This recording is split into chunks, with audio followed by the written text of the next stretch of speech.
Hola Marjorie, buenas noches y buenas noches a todos nuestros televidentes. Hoy en a las 8:45 Gustavo Berganza y Juan Luis Font discutimos, por supuesto, sobre la elección de Donald Trump como el presidente número...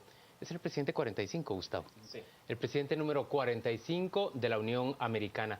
Nos acompañan dos conocedores, por un lado, del proceso político, de los estudios de opinión y también de opinión pública en términos generales. Juan Pablo Pira, quien es el encargado del Centro de Opinión Pública de ACIES. Y está con nosotros un experto en materia de migrantes. Él es Pedro Pablo Solares, él es consultor de la organización Puente Norte. A los dos, bienvenidos. Gracias por acompañarnos. Muchas gracias. Buenas noches. A ver, comencemos con la cuestión de las encuestas. Es decir, lo que había hoy en la mañana era como, llamémoslo así, un estupor profundo entre la gente que se dedica al análisis de opinión pública. Bueno, entre los que hacemos encuestas pensamos, bueno, va a pasar lo mismo del Brexit y lo de Colombia y bueno, ya se desacreditó completamente el ejercicio, ya todo está perdido. Pero ya digamos, conforme avanza la mañana y ya va uno viendo las cosas más despacio, pues en realidad el asunto era por otro lado. El escenario que se nos presenta ahora, si uno mira lo que habían hecho los analistas, desde los más atrevidos a la hora de proyectar como Nate Silver, o digamos los más conservadores en ese sentido, digamos como los de Real Clear Politics, en realidad hay como unos 6 o 7 estados que se les cambiaron un poco. Ahora, pero la mayoría de los resultados están dentro del margen de error. La mayoría. El único que está definitivamente fuera de lo esperado, así de que no hay una forma de explicar eso, es Wisconsin. Los demás siempre podría uno decir alguna cosa, pero pareciera que mucho lo que reflejaba era más como una proyección de lo que quería los medios y un poco el estilo de los que estábamos leyendo. Pero Juan Pablo, lo que yo veo es que las encuestas estadounidenses empezaron a reflejar un declive de la candidatura de la señora Clinton, sobre todo cuando el FBI sale a hacer el segundo requerimiento de correos electrónicos, algo así como 10 o 12 días antes de las elecciones. Ese declive empieza a marcarse de manera sensible y aunque el incremento del señor Trump no era, digamos, vertiginoso, lo cierto es que sí marcaba una tendencia hacia el incremento. Es cierto, digamos, el punto más alto de Hillary Clinton fue inmediatamente después del tercer debate. Y en ese momento ya empieza a bajar, sale el asunto este del FBI y empieza a marcar más caída. Si uno miraba, digamos, las proyecciones de probabilidades que estaba lanzando, por ejemplo, volviendo al mismo sitio este de Nate Silver, incluso le dan la posibilidad como de enderezarse en los últimos 3 días, pero da la impresión que eso no fue lo que ocurrió al final, que siguió en la caída en la que venía. Ahora, José Pablo, se había hablado también, Pedro Pablo, de la posibilidad de que ahora el gigante dormido de los hispanos iba a despertar y se iba a movilizar masivamente. Es decir, se habló incluso de que había ya una movilización en Florida, pero al final de cuentas no fueron tan significativos los latinos en la votación, ¿o sí?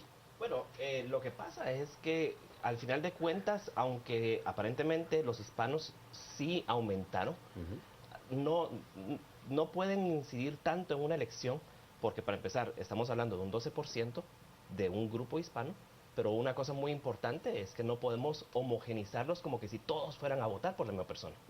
Vamos, es un país tan grande, con tanta diversidad de población, que un hispano es diferente si vive en California y es de México, O si vive en Ohio.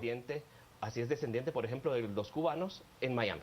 Su visión, toda su visión política es totalmente distinta. Son dos grupos poblacionales totalmente distintos. Pero Pedro Pablo, ¿te cuesta entender que 29% de los hispanos en Estados Unidos hayan votado a favor de Trump? Es una cifra superior a la que votó a favor de Romney. Sí, no, yo creo que era un asunto personal. Mi opinión muy personal es que las palabras del candidato Trump fueron ofensivas. Eh, como lo veo es que él visualizó un chivo expiatorio, o dos, los musulmanes, los hispanos, y con ello trató de subir al votante blanco. Y cuando atacó al hispano, lo insultó. Yo consideraría que si a pesar de un insulto, una persona a su propio grupo una persona todavía vota por él, no hay nada en este mundo que hubiera hecho que votara por una opción distinta. Entonces, digamos, lo que nos estás diciendo es que había ya un rechazo, llamémoslo fundamental, hacia la candidatura de Clinton de parte de ese grupo de hispanos que votó por Trump. Sí, y dentro de ellos incluyo incluso a los hispanos que son republicanos por ser el partido que ha manejado la bandera moral. Y el candidato Trump no era un candidato que respondiera a esa visión. Los escándalos, el video... Pero sí lo era, por ejemplo, en el tema del aborto. El tema del aborto que divide tan profundamente a la sociedad estadounidense, en realidad lo divide a cualquier sociedad, pero a la estadounidense y en el área rural, en el medio oeste estadounidense, ese sigue siendo un tema crucial. Y en el segundo debate, el señor Trump se planteó concretamente de manera frontal en contra del aborto, mientras Hillary Clinton defendía la opción a que la mujer decida. Sí, pero si el votante hubiera estado poniendo atención, hubiera visto que realmente Donald Trump no estaba manifestando necesariamente su visión filosófica. Hace unos años tenía otra visión y en esta ocasión se adhiere al Partido Republicano y obviamente acoge una visión a favor de la vida. Pero ¿le cree realmente el votante a un Donald Trump que unos años antes estaba del otro lado de la polémica? Y yo no entiendo. Juan Pablo Pira, uno ve el mapa desplegado de los votantes y ve realmente que el país es más rojo que azul. Y si uno lo mira a nivel de condado, es todavía más rojo. Ajá. Lo que ocurre es que, digamos, el americano de que uno mira en Seinfeld y en Friends y en los talk shows, Sí. no es el de la mancha roja del centro. Es el de las grandes urbes, como ahí Nueva York, los que están en Los Ángeles, y ese era el que era el demócrata, son muchos. Pero digamos, el pedazo vacío de los Estados Unidos, pensemos de que Wyoming tiene un área parecida a la de Centroamérica, pero tiene como 300,000 habitantes. Se mira una gran mancha roja también, ¿verdad? Pero sí, esa es la diferencia, es ciudad versus campo. Señores, hablemos de las consecuencias de la elección de Donald Trump, en concreto para Guatemala. Pedro Pablo, ¿cuáles dirías que son las primeras y más relevantes que se pueden mencionar? Yo creo que después del día de hoy, si el presidente Morales tiene un asesor específico en el tema, debió haberle colocado un expediente sobre su escritorio con 2 temas específicos. El primero de ellos, un tema humano, el tema de los migrantes. Creo que el presidente electo Trump hizo promesas de campaña muy específicas y de las cuales nosotros, los migrantes guatemaltecos, somos el primer objetivo, en mi visión. Y el segundo de los... ¿Por qué los guatemaltecos antes que los mexicanos? Porque tienen menos organización, por el asunto étnico, son muy vulnerables. Y vamos, un migrante guatemalteco ni siquiera tiene pasaporte. Sí, entonces, consulados también para defenderlos. No. Entonces, cuando uno vive en un condado en el cual un policía lo para por una medida de tránsito, para un mexicano, a un colombiano y no tiene residencia, pero mire, enséñeme su pasaporte. Entonces ahí va el pasaporte y le puede dar una multa o lo puede dejar ir. Pero ni siquiera tener un documento de identificación de su propio país o estar presentando uno con un sello o con una calcomanía porque ni siquiera mandamos a comprar cartillas de pasaporte y está trabado el tema de migración. El tema de documentación guatemalteca es un desastre en Estados Unidos. ¿Te parece que eso nos hace especialmente vulnerables? Más vulnerables que las demás nacionalidades, definitivamente. Ahora, tú mencionabas antes de entrar a esta discusión de que actualmente realmente se había incrementado el número de vuelos de deportados hacia Guatemala. Más o menos, ¿cuántos vuelos diarios vienen? Ahorita, a principio de año, estaban entrando entre 2 y 4 vuelos diarios, con un máximo de 130, creo yo, por cada uno de los vuelos.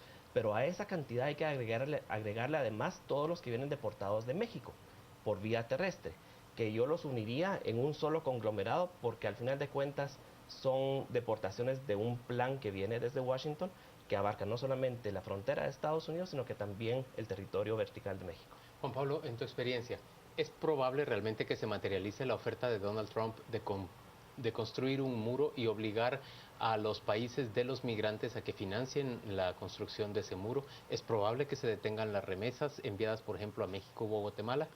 Yo lo dudo un poco. La construcción del muro sería una obra de infraestructura que por su tamaño tendría un costo similar al programa Apolo. O sea, eso no está pasando. Es como mandar entonces una nave a la luna. Sí, con todo lo que eso, Varias naves a la luna. O sea, es carísimo, aunque diga él que lo paguen los mexicanos y lo pague Guatemala, no podemos. Pero si Guatemala recibe, por ejemplo, 7 millardos de dólares al año por remesas, los mexicanos deben recibir algo así como, ¿cuánto? 45, 35 millardos. Es decir, sí hay fondos de los cuales grabar esos fondos y obtener un porcentaje para empezar a construir el muro, o por lo menos grabar esos fondos para financiar los patrullajes en la frontera. Tal vez patrullajes puedan ser financiados, pero el muro, eso yo creo que es una cuestión de ciencia ficción. Es demasiado largo, es más largo que la muralla china, es una cosa verdaderamente fuera de este mundo lo que tendría que hacer. Y además, cerca de 30% de los migrantes pasaron por encima del muro, pues llegaron en avión. Entonces, ¿te parece realmente un exceso o una promesa falsa? Es un bravado. Es un bravado del señor Trump. Sí. Vamos a ir a la pausa comercial y vamos a volver dentro de muy poco con sus preguntas y comentarios. Queremos saber qué pregunta usted, cuáles cree usted que serán las consecuencias, o si usted tiene dudas respecto a alguna de ellas, de la victoria de Donald Trump en las elecciones presidenciales estadounidenses.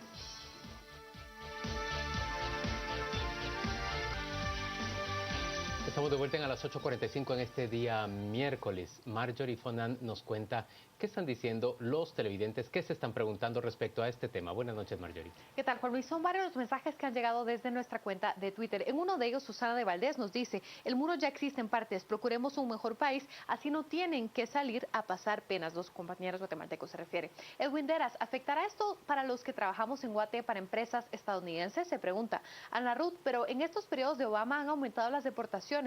¿Por qué pensar que solo Trump lo hará? Y un mensaje más de Abogada del Diablo: los cubanos no se sienten inmigrantes, los legales ya no quieren más ilegales, y así. Estos han sido algunos de los mensajes que llegan desde la cuenta de Twitter, Juan Luis. Muchas gracias, Marjorie. Hay una gran cantidad de preguntas. Hay preguntas tan interesantes como, por ejemplo, una persona nos dice, es Mario Arturo, nos está diciendo: en política migratoria no se va a producir ningún cambio en el corto plazo.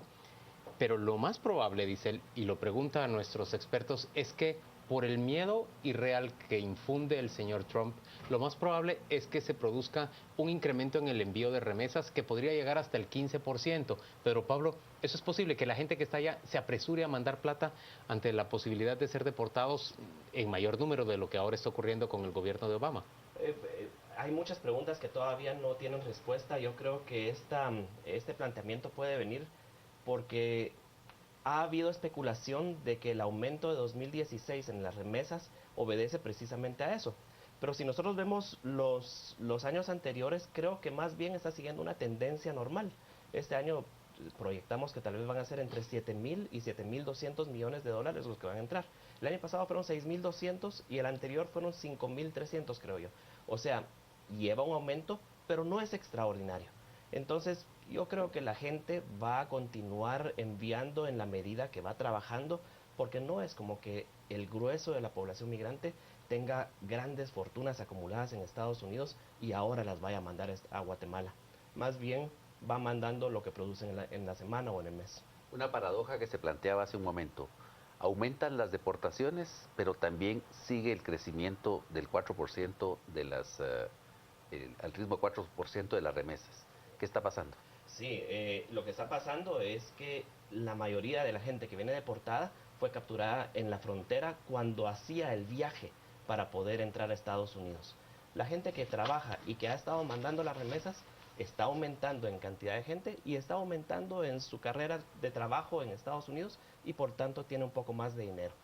Pero creo que sí es un tema, a mí sí me preocupa el tema de las ofertas de campaña de Donald Trump, el tema impositivo para las remesas. Yo creo que Guatemala, con lo que significa la remesa para Guatemala, no podemos acogernos a esperar que el presidente electo incumpla sus campañas sus promesas de campaña. es demasiado irresponsable. Pero en realidad los guatemaltecos tenemos muy poco que hacer en ese tema, es decir, no podemos alterar para nada la política migratoria estadounidense. Solo, ¿eso estás de acuerdo? Pero habría que hacer algo en el Banco de Guatemala, por ejemplo. Ya. Pues los balances del país, el tipo de cambio está afectando drásticamente. Juan Pablo, Edwin Deras está preguntando, ¿afectará el triunfo del señor Trump a los guatemaltecos que trabajamos, dice él trabaja para una empresa estadounidense en Guatemala? No lo miro así seriamente de que pudiera haber algún problema. O sea, no les va a decir, ahora regresan todas las empresas a Guatemala, no van a volverse otra vez a funcionar todas las Aunque eso era lo que él proponía en campaña, volver a ser atractivo a Estados Unidos para regresar esas inversiones a su país y esos empleos a su país. Eso era lo que ofrecía, pero no es una cosa que se pueda lograr de la noche a la mañana. Son cosas a tiempo largo, pienso. Ahora, una consulta. Es decir, en la población norteamericana, en el censo de Estados Unidos, aparecían registrados 1.200.000 guatemaltecos el censo de hace 8 o 10 años, ¿no? 2010. 2010. Y ahora, ¿cuántos se estima que pueden ser ahora? Es un tema muy interesante. Ahorita el canciller, aquí a las 10 p.m. en entrevista, ya lo reconoció 2 veces el día de hoy también en una entrevista de radio. El presidente lo reconoció hace un mes más o menos. Son más de 3 millones de guatemaltecos viviendo en Estados Unidos. Y de los cuales únicamente reconocen haber documentado a 1.600.000. Digamos que hay unos 800.000 que ya no requieren de servicios consulares porque ya tienen residencia. Estamos hablando de aproximadamente unos 800.000 guatemaltecos que el Ministerio de Relaciones Exteriores tiene identificados como personas que nunca ha llegado a atender ni siquiera para darles un ID consular. Juan Pablo, ¿y qué ocurre con el Tratado de Libre Comercio entre América Central y Estados Unidos? El señor Trump ha dicho durante su campaña claramente que él está en contra de esos tratados porque en términos generales afectan la producción de empleos en Estados Unidos. Nuevamente los tratados estos se negociaron por años y nuevamente cambiarlos y volverlos a revertir tampoco es algo que se pueda hacer de un día para otro. Lo más seguro es que lo más que puede él es iniciar un proceso para ver si puede cambiar las cosas, pero no, así como no el es Brexit. algo. Sí, como el Brexit. Pero dicho así, parecería, tu opinión es que él no va a tener capacidad, digamos, o liderazgo para influir en los gobernantes de DR-CAFTA, República Dominicana y América Central, para decirles, ¿saben qué, señores? Yo quiero renegociar el Tratado de Libre Comercio. Y que Centroamérica y República Dominicana digan, no, nosotros nos negamos, no vamos a discutir nada más con usted. ¿No te parece realmente que el señor Trump sí podría llevar adelante sus promesas? Es que entonces es creer que no va a cumplir nada de lo que dijo en la campaña. No, yo pienso que sí va a cumplir algunas cosas, pero también la política exterior de los Estados Unidos no es una política de un hombre, es una política de Estado y estas tienden a moverse lentamente. Yo creo que igual hubiera ocurrido si llega Hillary Clinton o si llega él, son cosas que no van a cambiar de la noche a la mañana. Ahora, dentro del propio Senado republicano y dentro de la Cámara de Representantes republicana también hay profundas divisiones, pues están los que eran incondicionales de Trump, que comparten su orientación nativista, y están los republicanos tradicionales que eran mucho más internacionalistas. Es decir, ¿qué perspectiva hay, por ejemplo, de que predominen en última instancia los nativistas y al final de cuentas ese aislacionismo se traduzca en renegar de esos compromisos internacionales? Nuevamente, bueno, son muchos representantes, estamos hablando, que no estamos hablando de un congreso como el nuestro de 158 personas, estamos hablando de 2 cámaras, una de 100 y una de 450 y algo. No es una cosa de que los pueden alinear tan fácil. Allá votan no solo siguiendo líneas de partidos, sino también responden a sus votantes, al punto de que no es que los votantes, que los congresistas demócratas o republicanos voten en bloque. No miro tampoco la posibilidad que él llegara a tener una aplanadora así estilo guatemalteco. Pero él está ganando, es decir, está ganando con una gran ventaja y contra una contendiente portentosa. El triunfo suyo, sin ninguna duda, se va a revertir en un liderazgo muy grande. Además, ganó contra su propio partido. ¿Ustedes no creen realmente, Pedro Pablo, que él puede desarrollar un liderazgo avasallador, tipo Reagan en Estados Unidos? Yo creo que ya lo tiene y solo está en él perderlo. que por sus propias acciones o por su propia inexperiencia pudiera ir perdiendo ese capital político que tiene, que es impresionante en una cantidad grande de estados. Y yo creo, que es lo que me preocupa, que uno de los actos que tendría que hacer para poder perder ese caudal, ese capital político, es no cumplir sus promesas de campaña. Y el problema es que todas sus promesas de campaña fueron muy atrevidas en tema económico, en tema de política regional, en tema de política global. En el tema de salud, por ejemplo, votar el Obamacare y crear un sistema nuevo de salud pública. En el tema migratorio. Entonces, yo creo que va a tener que empezar a tomar acciones en ciertos asuntos, y yo temo desde esta silla que Guatemala es un chivo que no es muy difícil de atacar, y empezar a cumplir, por ejemplo, con el tema migratorio, ante lo cual podríamos estar viendo ciertas acciones que no necesariamente se traducen en deportaciones, podría ser, pero también podría ser empezar a influir en ciertas cuestiones, como por ejemplo las normas para que puedan entrar los estudiantes a estudiar a las escuelas, el derecho de nacimiento de los nacidos en Estados Unidos para hijos de indocumentados que él ofreció revertir.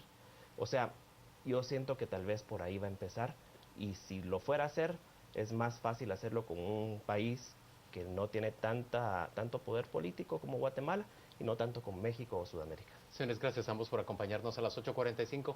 Vamos a una pausa comercial y volvemos dentro de muy poco para hablar con una de las invitadas al Investment Summit en Guatemala.